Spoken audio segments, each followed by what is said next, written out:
जय हिंद साथियों, स्वागत है आप सभी का वाईटी एजुकेशन पे। और अगर आप चैनल पे नए हैं तो अभी चैनल को सब्सक्राइब कीजिए, बेल आइकन दबा लीजिए ताकि हर वीडियो का नोटिफिकेशन आप तक सबसे पहले जा सके। अगर नोटिफिकेशन नहीं जा रहा है तो आप हमारा टेलीग्राम ज्वाइन कर सकते हैं वाईटी एजुकेशन का। वहाँ पे वीडियो के साथ साथ उसका लिंक शेयर कर दिया जाता है।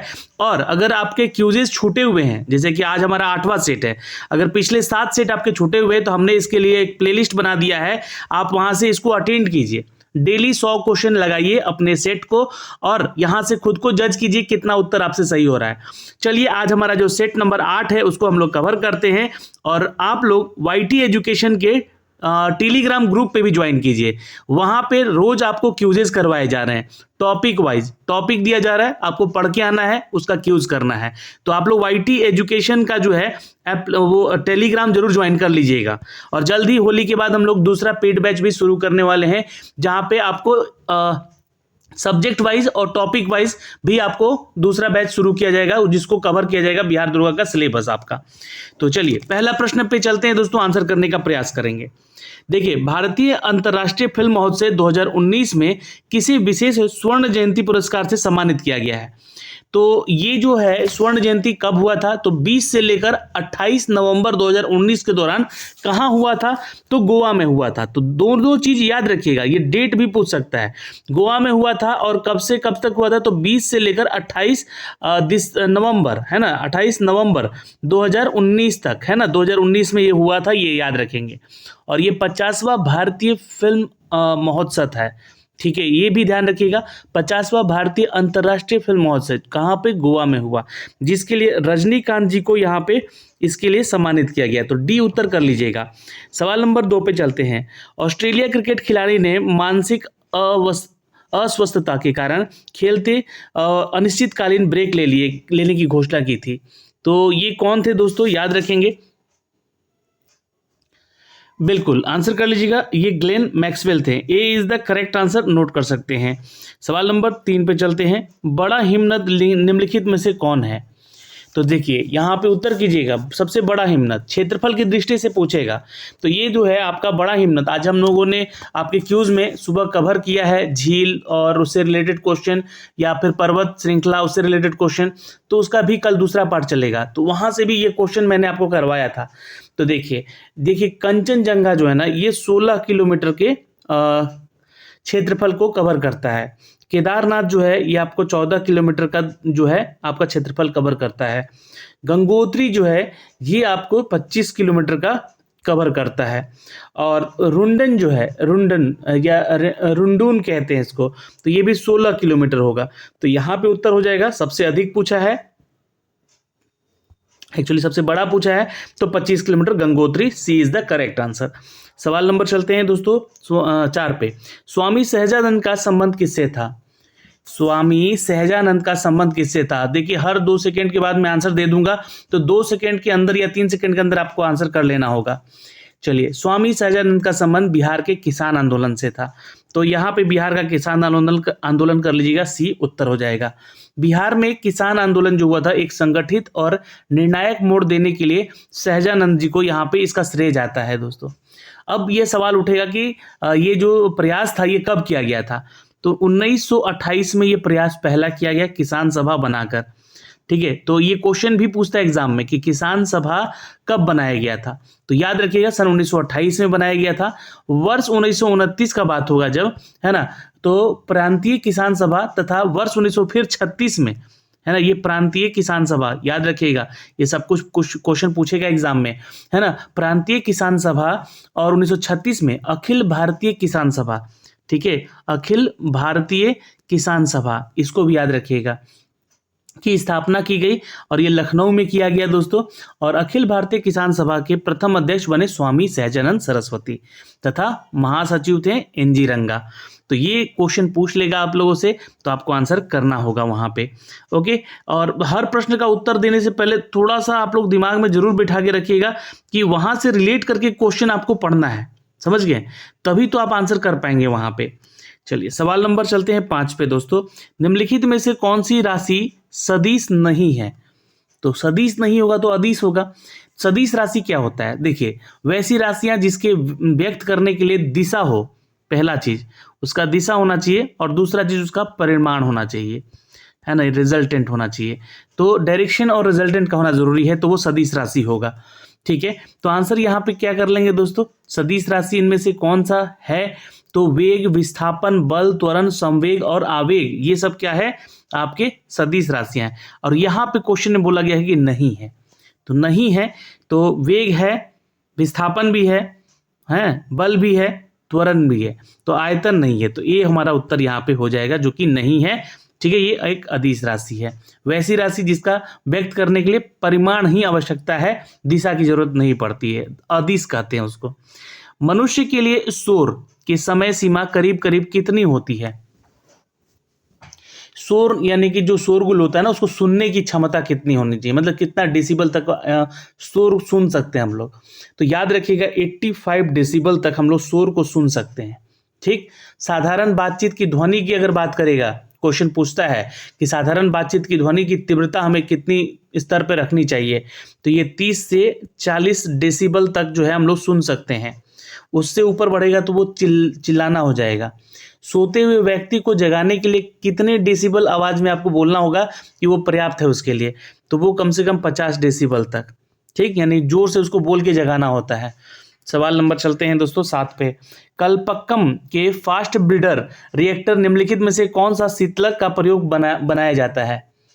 कल्पक्कम देखिए 1985, याद रखिएगा दोस्तों 1985 के दौरान, है ना, फास्ट ब्रीडर टेस्ट रिएक्टर का परिचालन लाया गया और इस रिएक्टर में प्लूटोनियम और यूरेनियम मिश्रित किया गया और कार्बाइड ईंधन बनाया गया।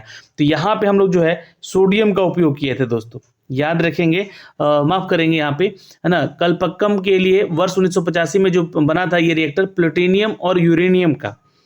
ठीक है, तो यहाँ से उत्तर आप लोग कर लीजिएगा 7 का उत्तर कर लीजिएगा यहाँ पे। जी हाँ, द्रवित सोडियम का उपयोग किया गया था। सवाल नंबर चलते हैं 8 पे दोस्तों, आंसर करेंगे। ऑपरेशन पवन का संबंध निम्नलिखित में से किससे है?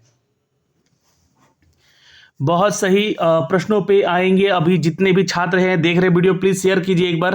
क्वेश्चन पूछा गया है मित्रों कि ऑपरेशन पवन का संबंध निम्नलिखित में से किससे है?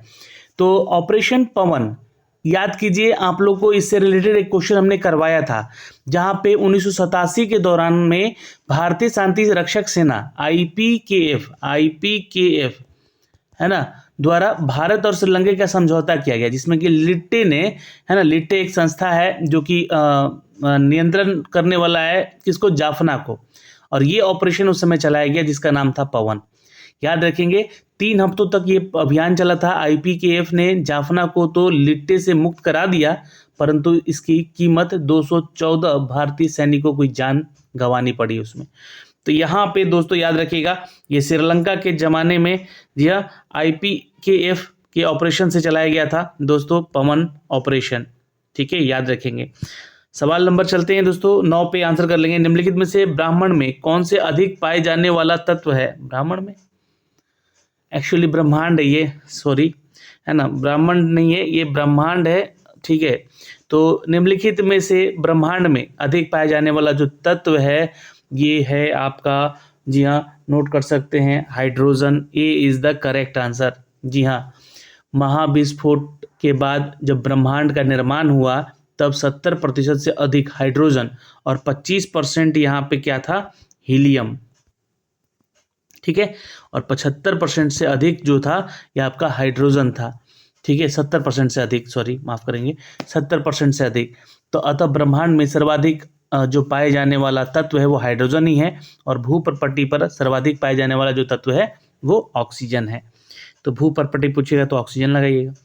पौधे के कौन से भाग में हल्दी प्राप्त होती है? बहुत इंपॉर्टेंट क्वेश्चन है, और ये ऐसे क्वेश्चन देखने को मिलेंगे आपको परीक्षाओं में भी। हल्दी क्या है? हल्दी जो है एक पौधा ही है। पौधे का खाने लायक जो हिस्सा होता है उसमें, उसको हम लोग क्या कहते हैं, प्रकंद कहते हैं उसको, है ना। प्रकंद यानी कि राइजोम कहते हैं, RIHZOM, राइजोम कहते हैं इसको। ठीक है, प्रकंद को हम लोग क्या कहते हैं, राइजोम कहते हैं, जो कि खाने वाला हिस्सा होता है। अतः यह अंतर्भौमिक रूपांतरित तने का एक प्रकार है दोस्तों।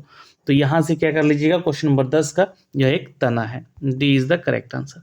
सवाल नंबर 11, निम्नलिखित रोगों में से कौन एक पानी के प्रदूषक की वजह से नहीं होता है? तो पौधे के देखिए यहाँ पे जो है पूछ रहा है कि पानी की वजह से नहीं होता है। तो हेपेटाइटिस बी जो है, HBV हेपेटाइटिस बी जो है एक विषाणु का कारक है, और यह विषाणु के संचरण, संक्रमित और रक्त के लैंगिक संपर्क के आने से होने से होता है। यह बीमारी दूषित जल से नहीं फैलता है। ठीक है, तो यह बीमारी नहीं बोला गया है यहाँ पे, तो दूषित जल से बिल्कुल नहीं फैलेगा। जो हैजा है, टाइफाइड है, पोलियो है, ये जल जनित रोग है ना, ये सब जल से हो सकता है। ठीक है, लेकिन हेपेटाइटिस बी जो है ये वायरस वाला है, विषाणु वाला है। सवाल नंबर 12, निम्नलिखित में से कहाँ जल विद्युत गृह स्थित है? 12 का उत्तर कर लीजिएगा दोस्तों, यहाँ पे कोयना महाराष्ट्र में है। जी हाँ, यह नदी का निर्मित बांध है, और यहाँ से उत्तर कर लीजिएगा दोस्तों, C is the correct answer. Koyna is the correct answer. ठीक है, ट्रॉम्बे भी बहुत लोग आंसर कर देंगे यहाँ पे, लेकिन ध्यान रखिएगा ये जल विद्युत उत्पादन का महाराष्ट्र राज्य में सबसे बड़ा बोर्ड भी है, और ये शिवाजी सागर के पास से निर्मित है दोस्तों। कोयना महाराष्ट्र राज्य में कोयना नदी पर है निर्मित ये बांध है, तो हमारा सी उत्तर सही हो जाएगा। सवाल number 13, India bureau of mines का मुख्यालय कहाँ स्थित है? Nagpur is the correct answer, note कर लीजिएगा। इंडियन ब्यूरो ऑफ माइंस का मुख्यालय नागपुर में है। इसकी स्थापना जो है खनिज नीति सम्मेलन में किया गया था 1 मार्च 1948 में। ठीक है, इसको आप लोग नोट कर सकते हैं यहाँ से। सवाल नंबर 13 है कि आंसर यहाँ पे कर लीजिएगा Nagpur, D is the correct answer. सवाल नंबर 14 पे चलते हैं। सौरमंडल का सबसे ठंडा ग्रह कौन सा है? ठंडा पूछा गया है। देखिए, सबसे गर्म ग्रह तो शुक्र ग्रह है, और सबसे चमकीला ग्रह भी शुक्र ग्रह है। लेकिन अगर ये क्वेश्चन ठंडा ग्रह का पूछेगा तो ध्यान रखिएगा, क्योंकि देखिए सूर्य के नज़दीक होते हुए बुध ग्रह भी उससे गर्म है आपका शुक्र ग्रह, क्योंकि बुध के बाद शुक्र पड़ता है, ये ध्यान रखेंगे। फिर होती है हमारी पृथ्वी, फिर होता है हमारा मंगल ग्रह, फिर होता है बृहस्पति, फिर होता है शनि, और फिर होता है आपका यूरेनस और नेपच्यून। तो यूरेनस और नेपच्यून, लास्ट में नेपच्यून है। तो क्या सबसे ठंडा ग्रह हमारा नेपच्यून होगा? तो ऑप्शन यहाँ पे बताइएगा। जी हाँ, ये क्रम हमने बता दिया है, और ग्रहों में सबसे जो दूर है वही तो सबसे ठंडा होगा, बर्फीला होगा, है ना, जहाँ तक सूर्य की प्रकाश नहीं पहुँच पाते होंगे। तो नेपच्यून जो है यहाँ पे आंसर आपका हो जाएगा। ठीक है, 2006 के बाद जो है ना प्लूटो जो है, प्लूटो को यहाँ पे हम लोगों ने सबसे ठंडा ग्रह और सबसे बौना ग्रह भी कहते थे। तो प्लूटो को हम लोगों ने इसको बाहर कर दिया हमारे 9 ग्रह के अंदर से। अभी हमारे जो है सूर्य के जो है 8 ग्रह हैं सौरमंडल में। ठीक, सवाल नंबर 15 पे चलते हैं। बंदा सिंह को किस बादशाह के आदेश से मृत्युदंड दिया गया था? आंसर कर लेंगे दोस्तों। जी हाँ, बंदा सिंह, बंदा बहादुर को यहाँ पे पकड़ा गया था दोस्तों। सैयद बंधुओं की सहायता के फर्रुखसियार मुगल सम्राट बना था इसलिए। तो आंसर कर लेंगे दोस्तों A, Farrukhsiyar is the correct answer. ठीक है, फर्रुखसियार के शासनकाल में गुरुदासपुर के निकट सिख नेता थे बंदा बहादुर, उनको पकड़ लिया गया, और दिल्ली में आपको बता दें कि 19 जून सन 1716 में उसको वध कर दिया गया था। सवाल नंबर 16 पे चलते हैं। ईस्ट इंडिया कंपनी को बंगाल में शुल्क मुक्त व्यापार करने का विशेषाधिकार किसने दिया था? तो देखिए, ये 1717 में हुआ था, याद रखेंगे। मुगल सम्राट फर्रुखसियार 1717 में एक शाही फरमान जारी किया अंग्रेजों को अनेक व्यापारिक सुविधाएं देने के लिए। तो फर्रुखसियार याद रखेंगे, और अंग्रेज का कोई भी सामान बिना कोई चुंगी दिए बंगाल में ले जाने या ले आने की सुविधा नहीं दी गई थी, लेकिन अंग्रेजों को ये सुविधा दी गई। सवाल नंबर चलते हैं दोस्तों 17 पे। बंगाल के किस नवाब ने यूरोपियन की तुलना में मधुमक्खी से कर दी थी? तो बिल्कुल बंगाल का नवाब था अलीवर्दी खान। जी हाँ, नोट कर सकते हैं। और यूरोपियों की तुलना जो है मधुमक्खियों से इन्होंने कर दिया था। तो आंसर यहाँ पे हमारा ए हो जाएगा। और देखिए, जो इन्होंने कहा था कि इन्हें जो है ना छोड़ा जाए ना छेड़ा जाए। शहद है कि हैं मक्खियाँ ये, और इनको छेड़ेंगे तो ये काट कर मार डालेंगे।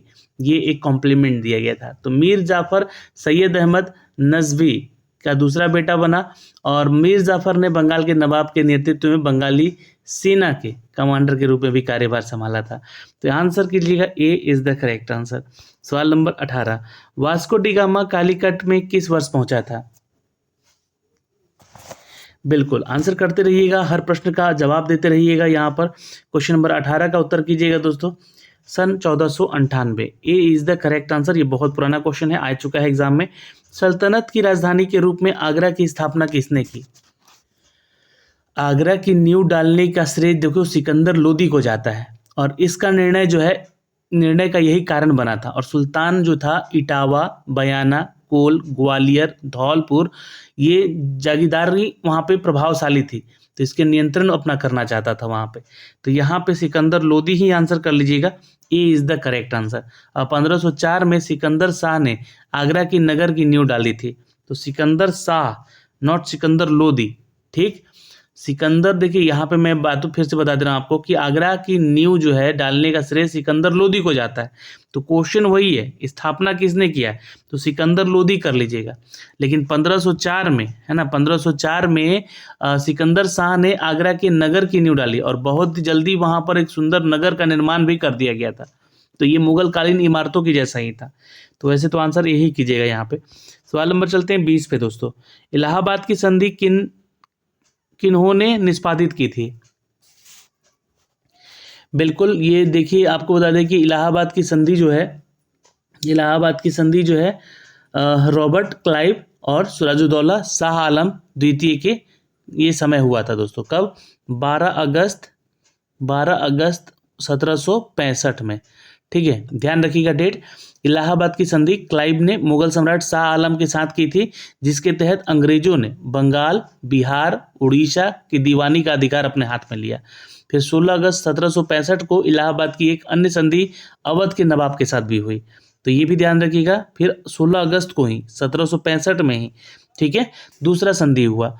और ये किसके साथ हुआ दोस्तों? तो ये अवध के नवाबों के साथ हुआ, ठीक है, जिसमें कि अन्य जो संधि हुई थी अवध के नवाब सुजादुद्दौला के साथ हुआ था, जिनके तहत काड़ा, मानिकपुर का जिला और अवध के लेकर मुगल सम्राट को दिया गया दोस्तों। तो ये 2 संधियां हुई थी, याद रखेंगे। फिलहाल यहाँ पे आंसर आप ए कर लीजिएगा, इज द करेक्ट आंसर।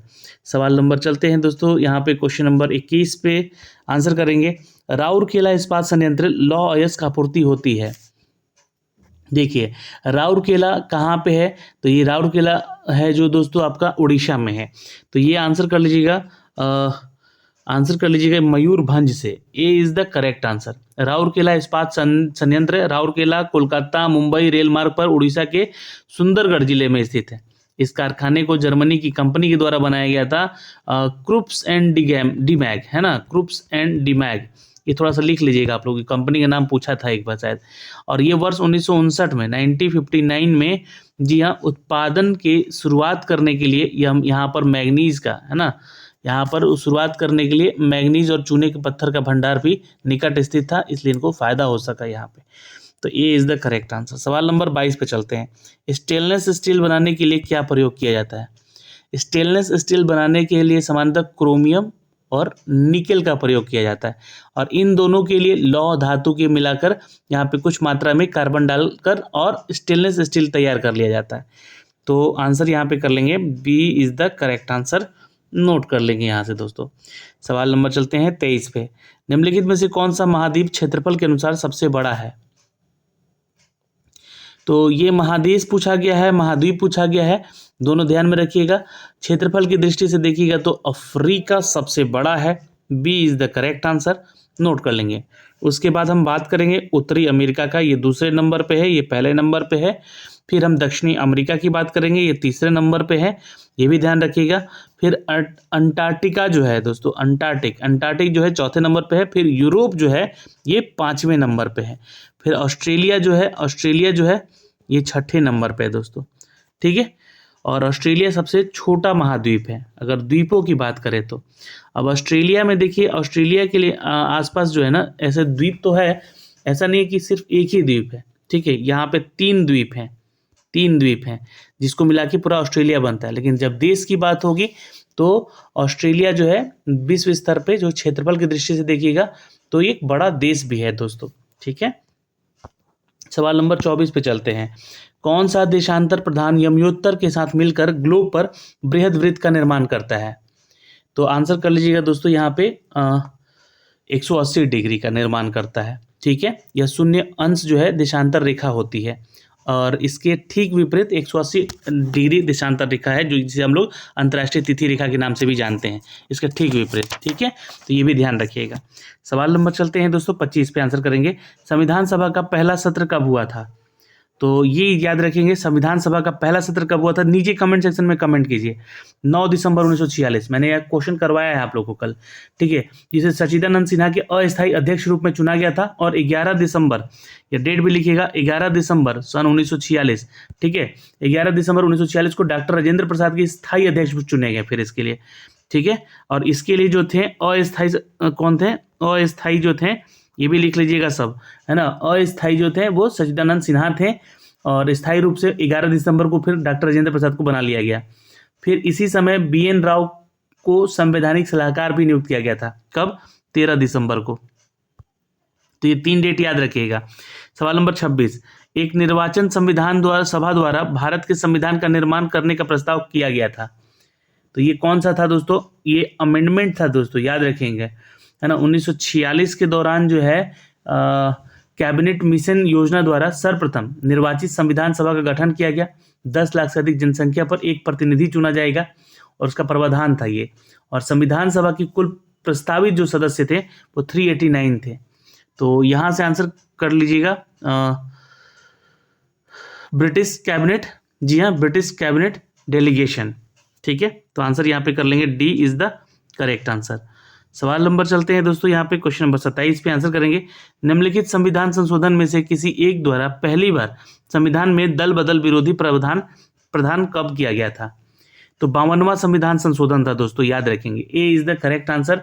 इसमें अनुच्छेद की अगर बात करें तो 101, 102 और 191, है ना, 191 परिवर्तन किए गए और ये 10वीं अनुसूची में जोड़ा गया था। ठीक है, ये भी याद रखेंगे, 10वीं अनुसूची में इसको जोड़ा गया था। सवाल नंबर चलते हैं दोस्तों 28 पे। भारतीय संविधान में किस अनुच्छेद के प्रावधानों के अंतर्गत संशोधन किए जाते हैं? तो अनुच्छेद जो है याद रखेंगे, आर्टिकल जो है 368, क्या 368, 368 संविधान संशोधन करने की संसद की शक्ति और उसके लिए प्रक्रिया का प्रावधान इसमें बताया गया है। तो ये ध्यान रखिएगा, B is the correct answer. अच्छा, आर्टिकल 360 जो है ना, ये आपका वित्तीय आपातकाल से संबंधित है। आर्टिकल 356 भी एक आपातकाल की है, लेकिन राज्य में संवैधानिक तंत्र के विफल हो जाने के बाद ये लगाया जाता है।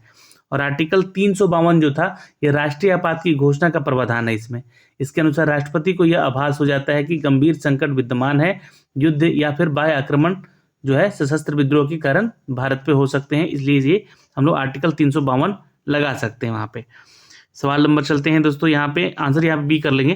सवाल नंबर 29 पे, राज्य के नीति निर्देशक सिद्धांत एक ऐसा चेक है जो कि बैंक सुविधा अनुसार अदा किया जाता है, इसे क्या कहा जाता है? तो बिल्कुल ये ध्यान रखेंगे दोस्तों, यहाँ पे आंसर कर लीजिएगा KT शाह। ये किसने कहा था? तो KT शाह ने कहा था। संविधान सभा के KT शाह ने नीति निर्देशक तत्व के बारे में जब कहा, यह एक चेक है, ये एक ऐसा चेक है जिसका भुगतान बैंक की सुविधा पर छोड़ दिया जाता है। और संविधान सभा एक ऐसा सदस्य, जहाँ पे नसरुद्दीन ने कहा है भी कि नीति निर्देशक तत्व 9 वर्ष के प्रथम दिन पास किए गए प्रस्ताव जैसा ही है। सवाल नंबर चलते हैं दोस्तों 30 पे। ओजोन परत मुख्यतः कहाँ पाई जाती है? तो ये स्ट्रेटोस्फेयर, ठीक है, नोट कर सकते हैं यहाँ पे। ओजोन परत मुख्यतः जो है ये समताप मंडल में पाया जाता है। कहाँ पे पाया जाता है? लिख लीजिएगा, समताप मंडल में पाया जाता है, जो कि 20 से 35 किलोमीटर के मध्य में ये पाया जाता है दोस्तों। सवाल नंबर 31, प्रथम भारतीय उपग्रह आर्यभट्ट कब छोड़ा गया? देखिए, इसरो के द्वारा निर्मित किया गया था और ये प्रथम मानव रहित उपग्रह था ये आर्यभट्ट। सोवियत संघ की सहायता से छोड़ा गया 19 अप्रैल 1975 को। तो ये उत्तर हमारा सही हो जाएगा। सवाल नंबर चलते हैं, यहाँ पर आंसर करेंगे, दूरदृष्टि दोष के प्रभावित व्यक्ति को क्या कहते हैं? दूरदृष्टि दोष से जो प्रभावित व्यक्ति है, दूर की वस्तुएं स्पष्ट उसको दिखाई देती हैं, है ना। और निकट दृष्टि दोष वाले को भी यहाँ पे ध्यान में रखिएगा, उसको निकट की चीज दिखाई देंगी पर दूर की चीज नहीं दिखेगी। तो ये ऐसा उल्टा होता है, वाइस वर्सा है। तो यहाँ से आंसर क्या कर लेंगे दोस्तों, जी हाँ, A is the correct answer note कर सकते हैं। सवाल नंबर 33 पे चलते हैं। यज्ञ सूत्र निम्नलिखित में से किस वेद में है? यज्ञ यज्ञ यज्ञ सूत्र है, देखिए ये जो है आपका संबंधित है यजुर्वेद से, ठीक है, सी उत्तर कर लीजिएगा। यह एक कर्मकांड है, उससे संबंधित है, और यजुर्वेद की रचना पे गद और पद में भी ये चीजें की गई हैं। सवाल नंबर चलते हैं दोस्तों 34 पे। हम्पी गुफा के शिलालेख किस राजा को प्रमाणित करता है?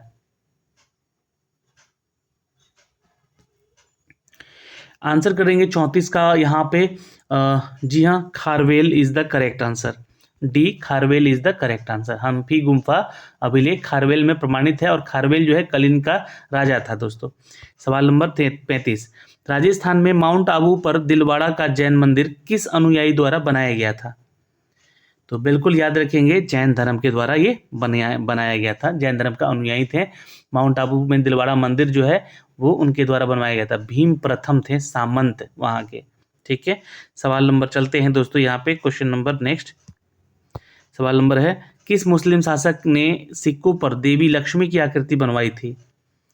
Mohammad Ghori. A is the correct answer note कर सकते हैं।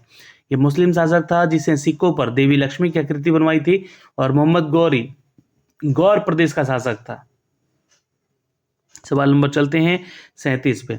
रंजीत सिंह किस मिशन पे संबंधित हैं? जी हाँ, नोट कर सकते हैं। रंजीत सिंह जो है शुक्र चकिया मिशन से संबंधित हैं, याद रखेंगे, ए इज द करेक्ट आंसर। सवाल नंबर 38 पे चलते हैं। आधुनिक भारतीय नव जागृति का जनक किसे कहा जाता है?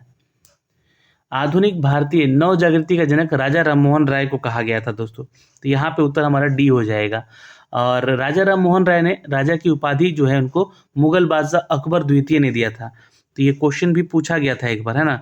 तो अकबर द्वितीय ने ये उपाधि दी थी इनको, राजा राम मोहन राय को, ठीक है, और राजा की उपाधि। और यहाँ पे दोस्तों 1829 में विलियम बेंटिक ने सती प्रथा को गैर कानूनी घोषित किया था, और यह कानून सर्वप्रथम बंगाल में लागू किया गया था। तो यहाँ से थोड़ा सा नोट कर सकते हैं। सवाल नंबर चलते हैं दोस्तों, क्वेश्चन नंबर 39 पे। भारतीय राष्ट्रीय कांग्रेस की स्थापना किसने भारत के राज्य का सचिव था उस समय? तो भारतीय राष्ट्रीय कांग्रेस की स्थापना के समय भारत का जो सचिव था वो लॉर्ड क्रॉस था, ठीक है। तो आंसर कर लेंगे B is the correct answer. Congress की स्थापना के समय भारत का लॉर्ड वायसराय कौन था? तो वायसराय था लॉर्ड डफरिन। लेकिन यहाँ पे भारत का राज्य सचिव कौन था? तो लॉर्ड क्रॉस था। राज्य सचिव पूछा गया है, और वायसराय पूछेगा तो लॉर्ड डफरिन बताना है। इसका स्थापना दोस्तों 28 दिसंबर को किया गया था, 28 दिसंबर, ठीक है, 1985 में, ठीक। सवाल नंबर चलते हैं 40 पे। निम्नलिखित में से पत्रिका उसके संपादक से सही मिलान नहीं हुआ है। अब नहीं हुआ है यहाँ पे संपादक से, देखिए जो संध्या जो है आपका, ये बरिंदर घोष के साथ किया गया है, ठीक है। और संध्या समाचार पत्र का संपादन ब्रह्म बांधव ने किया था। कौन किए थे? तो ब्रह्म बांधव, है ना, ब्रह्म बांधव उपाध्याय ने किया था, ठीक है। तो इसको थोड़ा सा लिख लीजिएगा आप लोग। बाकी वंदे मातरम अरविंद घोष सही है, न्यू इंडिया विपिन चंद्र पाल सही है, युगांतर जो है भूपेंद्र दत्त के द्वारा सही है यहाँ पे। सवाल नंबर 41। किस प्रदेश की अक्षांश को कोणीय दूरी के किस संबंध से अभिव्यक्त किया जाता है? बिल्कुल, देखिए थोड़ा सा क्वेश्चन समझने का कोशिश कीजिएगा यहाँ पर, ठीक है। तो किस प्रदेश के अक्षांश को कोणीय दूरी के किस से संबंधित के अभिव्यक्त करते हैं हम लोग? तो आंसर कर लीजिएगा दोस्तों यहाँ पे, इट्स अ, नोट कर लेंगे क्वेश्चन नंबर 41 का, भूमध्य रेखा से। A is the correct answer. अब क्यों, देखिए किसी प्रदेश का अक्षांश को कोणीय दूरी के संबंध में भूमध्य रेखा की अभिव्यक्त करता है, और विषुवत रेखा जो होता है उत्तरी भाग को और उत्तरी गोलार्ध और दक्षिणी गोलार्ध के भाग को नामित करता है। प्रत्येक गोलार्ध को ताप के आधार पर, है ना, कई भागों में बांटा जाता है, जैसे कि कटिबंध हम लोग कहते हैं, जोन कहते हैं उसको, ठीक है। चलिए सवाल नंबर 42। सिंह का संरक्षण होता है। तो यहां से क्वेश्चन इंपॉर्टेंट है। सिंह का संरक्षण गिर राष्ट्रीय उद्यान में होता है। ठीक है। तो गिर राष्ट्रीय उद्यान कहाँ पे भाई? गुजरात में है। यहाँ पर दोस्तों जो शेर है, सांभर है, तेंदुआ है, जंगली सुअर है, यहाँ पे अधिकतर जो यहाँ के जो जंगली जानवर है वो पाए जाते हैं। ठीक, सवाल नंबर चलते हैं दोस्तों 43 पे। भारत में सबसे बड़ा ज्वार नद मुख जो है किस नदी के मुहाने पर स्थित है? तो ये आपका क्वेश्चन आया हुआ है एग्जाम में। ठीक है, तो यहाँ से थोड़ा सा इंपॉर्टेंट है, गोदावरी नदी पर भारत का सबसे बड़ा ज्वार नद मुख है। तो ये यहाँ से गोदावरी उत्तर कर लीजिएगा, ए इन 4 ऑप्शन में से।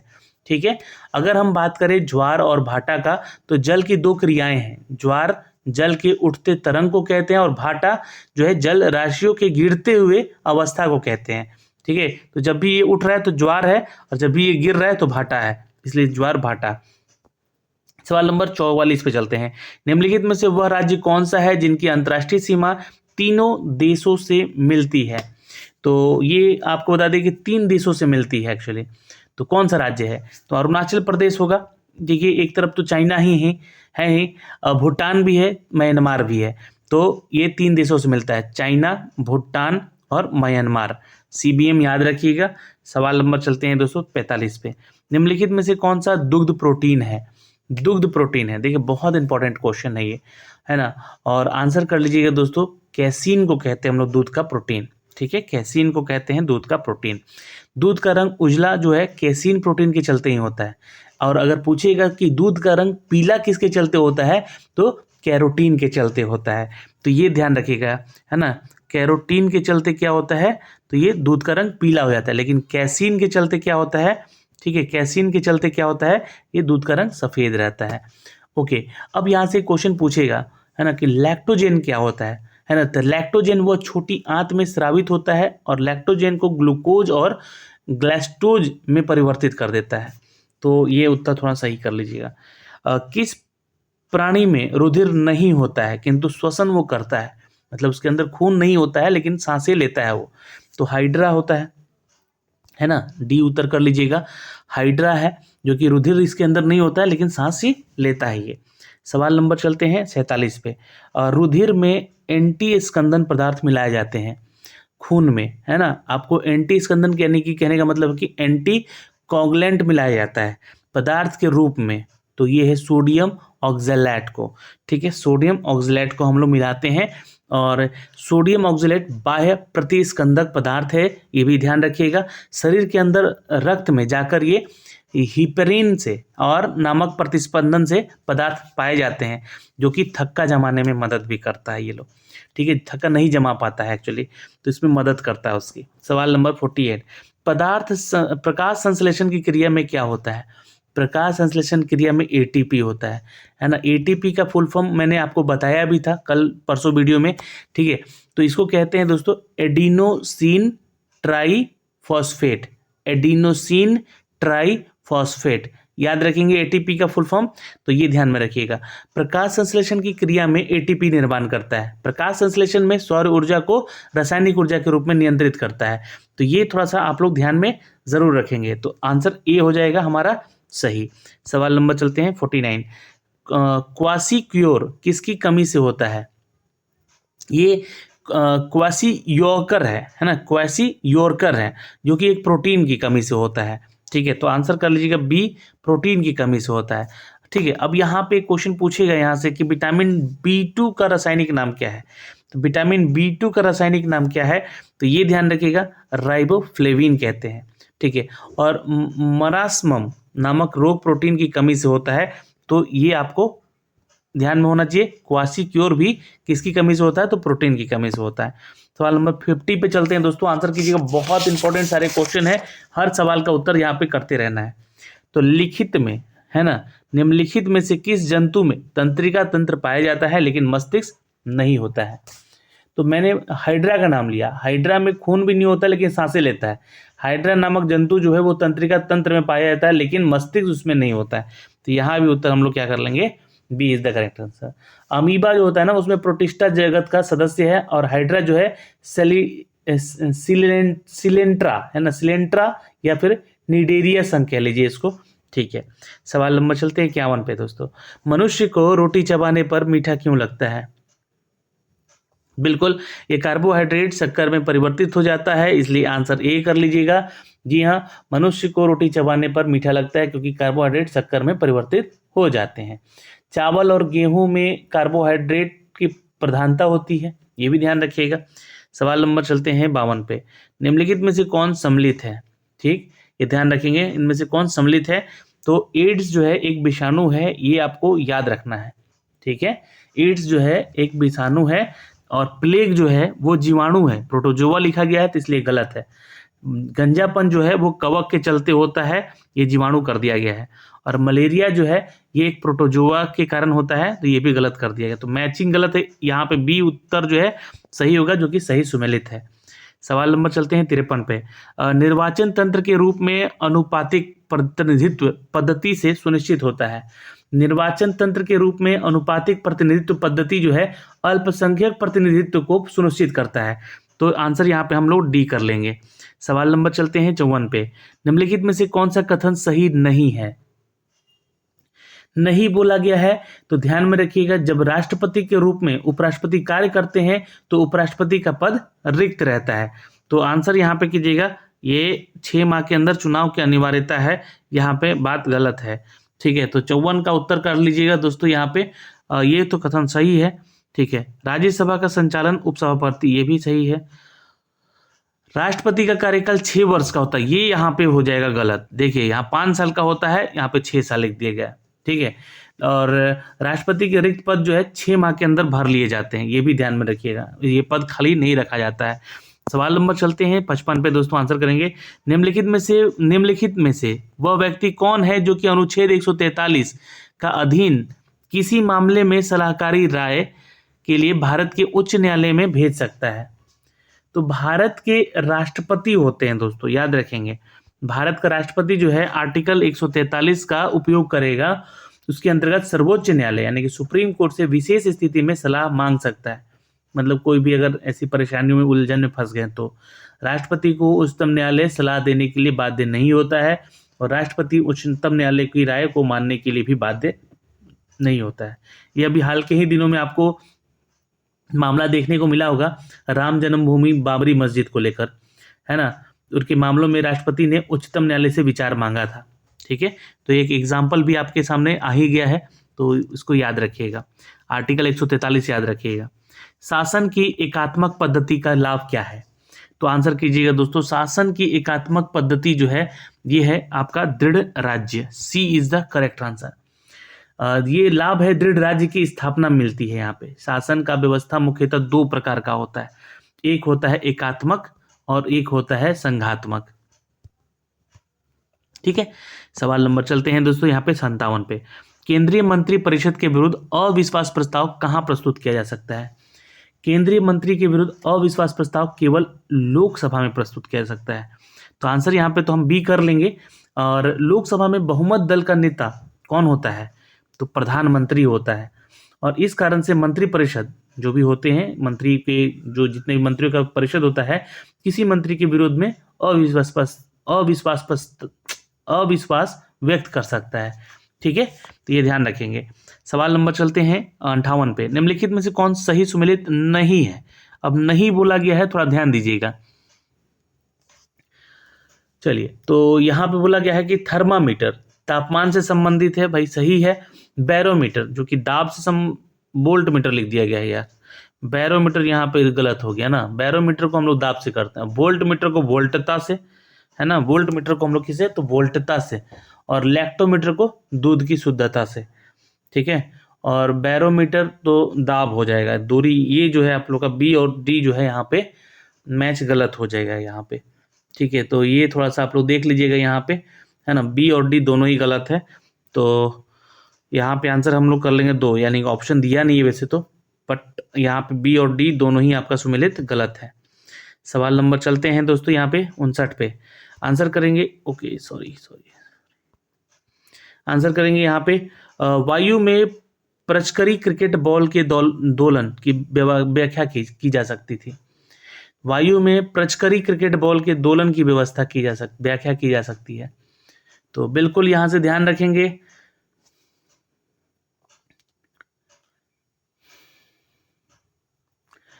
अच्छा, ये प्रचकरी है, इसको स्पिनिंग कहते हैं। सॉरी मैं थोड़ा सा यहाँ पे इंग्लिश समझ नहीं पा रहा था इसका हिंदी, ठीक है। स्पिनिंग कहते हैं, क्रिकेट बॉल के दोलन की जो व्याख्या है ये बर्नौली थ्योरम कहता है हमारा। तो ए उत्तर कर लीजिएगा यहाँ पे, बर्नौली सॉरी बी उत्तर कर लीजिएगा यहाँ पे, ठीक है, बी उत्तर हो जाएगा हमारा। और जब किसी गेंद को तेजी से घुमाकर फेंक दिया जाए तो घूमती हुई गेंद एक तरफ से हवा में अवरोध उत्पन्न करके हवा का वेग कम करेगी और फिर उसके बाद दूसरी तरफ से वेग अधिक लगेगा तो अधिक हो जाता है, जिस पर की तरफ से वेग कम लगेगा तो फिर दबाव बढ़ेगा और दबाव बढ़ेगा तो गेंद में हवा में दूसरी तरफ स्विंग करेगा। तो वही स्विंग का जो है यहाँ पे थ्योरम है, ये बर्नौली थ्योरम से संबंधित है। भारत में जनसंख्या के अनुसार तीसरे और क्षेत्रफल के अनुसार 12वें राज्य कौन सा है? जनसंख्या की दृष्टि से देखिएगा तो बिहार तीसरे स्थान पे और क्षेत्रफल की दृष्टि से देखिएगा तो बिहार 12वें स्थान पे है। तो सी हमारा उत्तर सही कर लीजिएगा। सवाल नंबर चलते हैं 61 पे दोस्तों। विश्व का पहला गणतंत्र वैशाली में किसके द्वारा स्थापित किया गया था? तो नालंदा विश्वविद्यालय के संस्थापक कुमार गुप्त थे, ये ध्यान रखिएगा, है ना। तो विश्व में पहला गणतंत्र वैशाली के लिच्छवी गणराज्य के स्थापित किया गया था दोस्तों। तो Lichchhavi is the correct answer, note कर सकते हैं। बुद्ध काल के समय सबसे बड़े तथा शक्तिशाली राज्य वैशाली हुआ करता था। यहाँ पे गणराज्य था, यानी कि जनता का शासन। लिच्छवी जो है गणराज्य की स्थापना सूर्यवंश के संस्थापक इक्ष्वाकु के पुत्र विशाल ने किया था। तो गणराज्य था यहाँ पे। सवाल नंबर 62, नालंदा विश्वविद्यालय के संस्थापक कौन थे? नालंदा विश्वविद्यालय के संस्थापक थे कुमार गुप्त, याद रखेंगे, B is the correct answer, ठीक है। अब धर्मपाल जो थे वो पाल वंश का शासक था, उसने विक्रमशिला विश्वविद्यालय बनवाया था। और धर्मपाल जो थे नालंदा विश्वविद्यालय के खर्च को चलाने के लिए 200 गांव दान में भी दिए थे। तो धर्मपाल को भी याद रखना है। और चंद्रगुप्त द्वितीय जो थे ना, अगर द्वितीय के बारे में पूछेगा तो ध्यान रखिएगा, ये विक्रमादित्य की उपाधि धारण की थी इन्होंने। तो ये तीनों को याद रखिएगा भाई।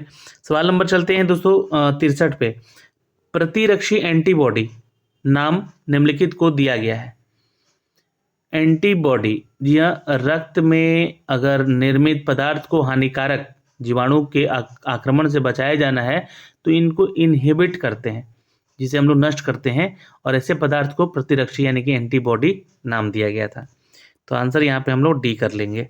सवाल नंबर चलते हैं 64 पे आंसर करेंगे दोस्तों। जनगणना 2021-11 के अनुसार जनसंख्या घनत्व के आधार पर केंद्र शासित प्रदेशों को घटते क्रम में बताइए। तो केंद्र शासित यानी कि यूनियन टेरिटरी का नाम दिया गया है। तो सबसे ज़्यादा जनसंख्या दिल्ली में है, ठीक। उसके बाद अगर जनसंख्या देखिएगा तो ये क्या बोल रहा है, घटते क्रम में बताना है। सबसे ज़्यादा दिल्ली में है, फिर चंडीगढ़ में है लोग यहाँ पे, फिर जनसंख्या घनत्व यहाँ पे ज़्यादा है, फिर पुडुचेरी और फिर लक्षद्वीप तीसरा कह सकते हैं। तो 1 4 2 3 कर सकते हैं हम लोग यहाँ से, सही उत्तर होगा तो सी। सवाल नंबर 65, निम्नलिखित कौन सही सुमेलित नहीं है? फिर नहीं बोला गया है, ठीक है, नहीं बोला गया। तो सही सुमेलन देखिए, ऑस्ट्रेलिया का जो राष्ट्रीय खेल क्रिकेट है तो बात सही है। यूएसए का 20 बॉल है, ठीक है, तो ये भी सही है यहाँ पे, ये भी सही है यहाँ पे। स्पेन जो है सांडों की लड़ाई, जी हम बुल फाइटिंग कहते हैं, तो ये भी सही है यहाँ पे। अब ये बचा बास्केटबॉल, जापान का नहीं है, ये बास्केटबॉल नहीं है, ये जूडो खेलते हैं लोग, ठीक, क्या खेलते हैं? जूडो खेलते हैं, एक प्रकार के मार्शल आर्ट है ये। सवाल नंबर 66 पे चलते हैं। हुमायूं का मकबरा कहाँ स्थित है? तो ये दिल्ली में ही है, ठीक है, तो D is the correct answer. सवाल नंबर चलते हैं, निम्नलिखित में से कौन सा गलत है? तो गलत बताना यहाँ पे। तो देखिए गलत की बात होगी यहाँ पे, तो साधु राज को जापान से संबंधित किया गया है। साधु राज्य यानी कि हेरमिट किंगडम जो है ये जापान से नहीं, ये नील का वरदान, ये सही है मिस्र के साथ। पवित्र भूमि फिलिस्तीन को कहा गया है, ये भी बात सही है भाई, होली लैंड कहा गया है। और साधु राज जो है ना, हेरमिट किंगडम जो है उत्तरी कोरिया को कहा गया है दोस्तों, ठीक है, तो ये थोड़ा ध्यान रखिएगा, नॉर्थ कोरिया, ठीक है। और लिली की भूमि कनाडा को कहा गया है, यहाँ का राष्ट्रीय फूल भी है ये। सवाल नंबर चलते हैं दोस्तों 68 पे। एपेक जो है, एपेक APEC, एपेक है ना, संबंधित कौन सा कथन सत्य है? तो यहाँ से थोड़ा ध्यान रखिएगा, इसका स्थापना जो है 1989 में किया गया, 1989 में, और ये वियतनाम तथा पेरू को एपेक का सदस्य 1998 में बनाया गया था उस समय। तो यहाँ पे आंसर कर लीजिएगा, ये सही है बात, यहाँ पे 1997 लिखा गया है लेकिन है ना। 1997-98 में किया गया था। एपेक के सदस्य 21 थे उस समय, ये भी ध्यान रखिएगा। तो ए और बी यहाँ पे उत्तर मुझे लग रहा है कि सही होना चाहिए, है ना। 68 का आंसर क्या कर लीजिएगा, ए और बी हमारा उत्तर दोनों सही है।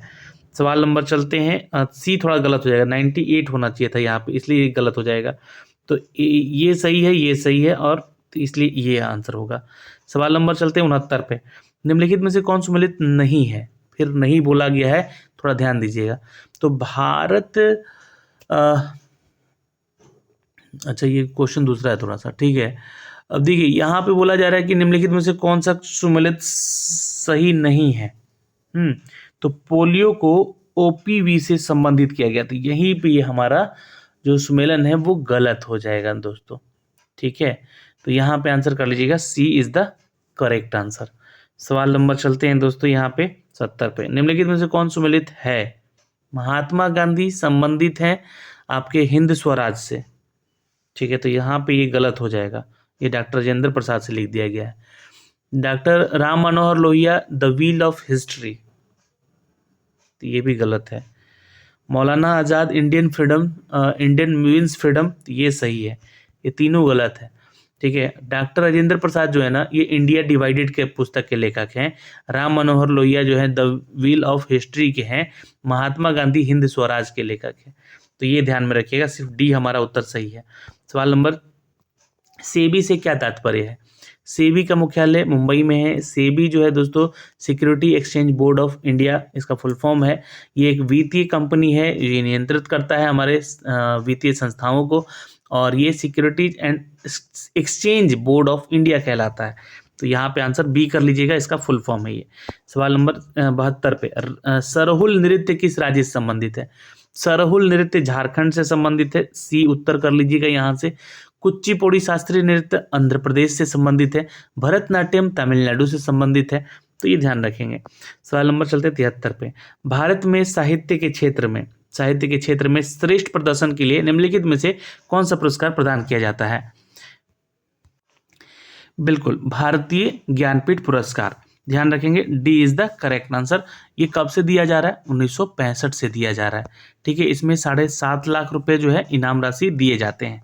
सवाल नंबर 74, भारत में प्रभावी साक्षरता दर किस में परिगणित की जाती है। परिगणित, तो यहाँ पे ध्यान रखिएगा, साक्षरता दरें जो है 7 वर्ष की आयु से ऊपर की ली जाती है, और ये भारत की साक्षरता दर 74.04 है। तो ये आंसर कर लीजिएगा दोस्तों, यहाँ पे D is the correct answer. सवाल नंबर 75, निम्नलिखित में से कौन एक सुमेलित नहीं है, नहीं बोला गया है। बिहार का शोक बिल्कुल कोसी नदी को कहा गया है, सही बात है। गुलाबी शहर जयपुर को कहते हैं। नीली पहाड़ियों का, नीलगिरी पहाड़ियों का, ये किसको कहते हैं हम लोग, तो ये नीलगिरी पहाड़ियों को कहते हैं। बाघों का शहर बेंगलुरु को, नहीं ये भी बागो है, अच्छा ठीक है, गार्डन ऑफ सिटी है ना, बेंगलुरु को कहीं कहते हैं। तो सभी से यहाँ पे सुमेलन है दोस्तों, ई ऑप्शन सही कर लीजिएगा। सवाल नंबर चलते हैं 76 पे। महात्मा गांधी ने अपनी आत्मकथा मूल रूप से किस फिल्म में लिखी है, तो आंसर कर लेंगे सी, हिंदी में लिखी है। सवाल नंबर चलते हैं 77 पे। ऑटो हॉर्न अणुबम, परमाणु बम की खोज किस सिद्धांत के आधार पर की गई थी। ऑटोहन ने अणुबम, परमाणु बम की खोज जो है नाभिकीय विखंडन के सिद्धांत पे किया था। तो यहाँ से उत्तर हमारा सी कर लीजिएगा। हाइड्रोजन बम जो है नाभिकीय संलयन सिद्धांत पर कार्य करता है, जहाँ पे सूर्य में ऊर्जा का स्रोत नाभिकीय संलयन ही होता है, और परमाणु बम जो है ये नाभिकीय विखंडन पे कार्य करता है। तो ये भी दोनों चीजें ध्यान में रखिएगा यहाँ से, ठीक है। चलिए आइए फटाफट कुछ क्वेश्चन देखते हैं यहाँ पे, अब जो बचा हुआ है ना, ज्यादा समय नहीं लगाएंगे अब लोग। भारत के प्रथम निर्वाचन आयुक्त कौन थे। 78 का आंसर कर लीजिएगा दोस्तों यहाँ पे, जी हाँ सुकुमार सेन थे, B is the correct answer. सवाल नंबर चलते हैं 79 पे। भारत के प्रथम लोकसभा अध्यक्ष कौन थे, ये भी क्वेश्चन बता चुके हैं, जीवी मावलंकर, सी इज द करेक्ट आंसर। सवाल नंबर चलते हैं 80 पे दोस्तों। भारत के प्रथम महान्यायवादी कौन थे, फटाफट आंसर कीजिए। भारत के प्रथम महान्यायवादी कौन थे, ये शीतलवाड़ा थे, ठीक है। तो B is the correct answer, note कर सकते हैं। सवाल नंबर 81 पे। जल संरक्षण और प्रदूषण नियंत्रण अधिनियम कब बना है। जल संरक्षण और प्रदूषण नियंत्रण अधिनियम बना है दोस्तों एग्जैक्टली 1974 में, सी इज द करेक्ट आंसर। सवाल नंबर चलते हैं दोस्तों 82 पे। द्वितीय उपभोक्ता कौन है। द्वितीय उपभोक्ता मांसाहारी होते हैं दोस्तों, याद रखिएगा, है ना। सवाल नंबर 83 पे। निम्नलिखित में से आर्द्र भूमि का क्षेत्र कौन सा है? निम्नलिखित में से आर्द्र भूमि का क्षेत्र है, जी हाँ, झील भी है, ये भी भितरकनिका झील भी है और केवलादेव उद्यान झील भी है। तो ये ध्यान रखिएगा, ऑल ऑफ एबव, टी उत्तर कर लीजिएगा। वन्य जीव संरक्षण अधिनियम कब पारित हुआ था? याद कीजिए, बहुत इंपॉर्टेंट, बहुत बार पूछा गया एग्जाम में। 1972 में, 1972 में पारित हुआ था और इसको एक्ट लाया गया था 1973 में। 85, पर्यावरण संरक्षण अधिनियम किस वर्ष पारित हुआ था? तो ये पर्यावरण से पूछ दिया गया, वन से पूछा गया था, तो ये 1986 में पारित किया गया। सवाल नंबर 86, घरेलू अपशिष्ट पदार्थ युक्त मलिन बहिस्राव क्या कहलाता है? ये मलिन जल कहलाता है दोस्तों, मैंने कल क्वेश्चन करवाया था शायद। सवाल नंबर चलते हैं 87 पे, टुंड्रा प्रदेश की वनस्पति नहीं है, कौन सी? टुंड्रा प्रदेश की ये वनस्पति नहीं है, नागफनी, D is the correct answer. सवाल नंबर चलते हैं 88 पे, कहवा का पेड़ सबसे पहले कहाँ मिला था? जो कॉफी पीते हैं हम लोग, तो अफ्रीका कंट्री में मिला था, ए इज द करेक्ट आंसर। लेकिन अभी सबसे ज़्यादा जो आपका कहवे की खेती होती है वो ब्राज़ील में होती है, ठीक है, और भारत में भी होती है, ये ध्यान में रखेंगे। सवाल नंबर 89, स्टेथोस्कोप का आविष्कार किसने किया था? स्टेथोस्कोप का आविष्कार किया था लेनेक ने, B is the correct answer. ये क्वेश्चन आ चुका है एग्जाम में। सवाल नंबर 90, उत्तकों की रचना के अध्ययन से संबंधित विज्ञान क्या कहलाता है? हिस्टोलॉजी, क्या कहलाता है? हिस्टोलॉजी। सवाल नंबर 91 पे, विशिष्ट सापेक्ष का सिद्धांत प्रतिपादन किसने किया था? विशिष्ट सापेक्ष का सिद्धांत प्रतिपादन किसने किया था? जी हाँ, अल्बर्ट आइंस्टीन ने किया था, ए इज द करेक्ट आंसर। सवाल नंबर 92 पे चलते हैं, कौन सा हार्मोन लड़ो उड़ो हार्मोन कहलाता है? एड्रेलिन, नोट कर सकते हैं, B is the correct answer. सवाल नंबर चलते हैं 93 पे, इनमें से भारत में सिविल सेवा का जनक किसे कहते हैं? बहुत बार क्वेश्चन पूछा गया है, ठीक है, लॉर्ड कॉर्नवालिस के समय होता है दोस्तों, याद रखेंगे, उन्हीं को इसका जनक कहा गया है। कान्हा राष्ट्रीय उद्यान किस राज्य में है? ये क्वेश्चन करवा चुके हैं आप लोग को, राष्ट्रीय उद्यान से संबंधित, है ना। सुबह 10 बजे का आप लोग वाईटी एजुकेशन का टेलीग्राम ज्वाइन कीजिए, क्यूज का अटेंड कीजिए। D Madhya Pradesh is the correct answer. सवाल नंबर 95, इंडिका का लेखक कौन है? इंडिका का लेखक मेगास्थनीज है, बी उत्तर कर लीजिएगा। सवाल नंबर 96, ब्रिटिश शासन के दौरान तत्कालीन मद्रास प्रेसिडेंसी में रैयतवारी प्रणाली शुरुआत करने वाला देश कौन सा था? बिल्कुल याद रखेंगे दोस्तों, ये थॉमस मुनारो था, सी इज द करेक्ट आंसर। सवाल नंबर 97, विश्व एथलेटिक्स चैंपियनशिप 2022 में नीरज चोपड़ा ने कौन सा पदक हासिल किया? जी हाँ, नोट कर लीजिएगा दोस्तों, विश्व एथलेटिक्स चैंपियनशिप 2022 में नीरज चोपड़ा का कौन सा पदक हासिल हुआ है? तो सिल्वर, याद रखेंगे, silver is the correct answer, ठीक। सवाल नंबर चलते हैं दोस्तों 98 पे, ग्लोबल इनोवेशन इंडेक्स भारत का स्थान क्या है? 40वां है, ये भी आप ध्यान रखिएगा। सवाल नंबर चलते हैं दोस्तों 99 पे, भारतीय सांस्कृतिक मंत्रालय ने कितने शास्त्रीय नृत्यों को शास्त्रीय नृत्य की सूची में शामिल किया है? तो अब ये टोटल 9 हो चुके हैं, ठीक है, 9 हो चुके हैं, याद रखेंगे। सवाल नंबर 100 पे, गांधी के बाद भारत जो है कथा इतिहास किसने लिखा था? रामचंद्र गुहा ने लिखा था दोस्तों, ठीक है, तो ये आप थोड़ा सा ध्यान रखिएगा, ठीक है। और जो 9वां शास्त्रीय हुआ है नृत्य शामिल दोस्तों, याद रखिएगा, ये छऊ हुआ है ना, ये छऊ यहाँ पे लिख लीजिएगा आप लोग, छऊ को शास्त्रीय नृत्य में शामिल कर लिया गया और यहाँ पे आंसर डी कर लीजिएगा, रामचंद्र गुहा। तो 100 प्रश्नों की श्रृंखला यहाँ पे समाप्त हुई। आपने कितने उत्तर सही किए कमेंट करके बताइए हमें, और वीडियो आपको कैसा लगा, क्या ऐसे ही पर डे आपको ये वीडियो चाहिए? और इसके पीडीएफ भी हमने तैयार कर रखे हैं, तो पीडीएफ भी बहुत जल्द आप लोग को मिल जाएगा। लेकिन एक अनाउंसमेंट और करना चाहते हैं दोस्तों, हमने करीब 15 प्रैक्टिस सेट जो कि आपके एग्जाम से संबंधित होगा विथ डिस्कशन हमने वो पीडीएफ तैयार किया है। उसका लिंक आप लोग को 2 दिन के बाद मिल जाएगा, वो पीडीएफ जरूर खरीद लीजिएगा आप लोग। ज़्यादा नहीं, मुझे आपकी चिंता है, आपके पैसों की चिंता है, इसलिए उसका बहुत मिनिमम प्राइस रखा गया है, क्योंकि वो किसी की मेहनत है वहाँ पे। चलिए, जय हिंद, मिलेंगे आपसे अगले वीडियो में, ध्यान रखिएगा।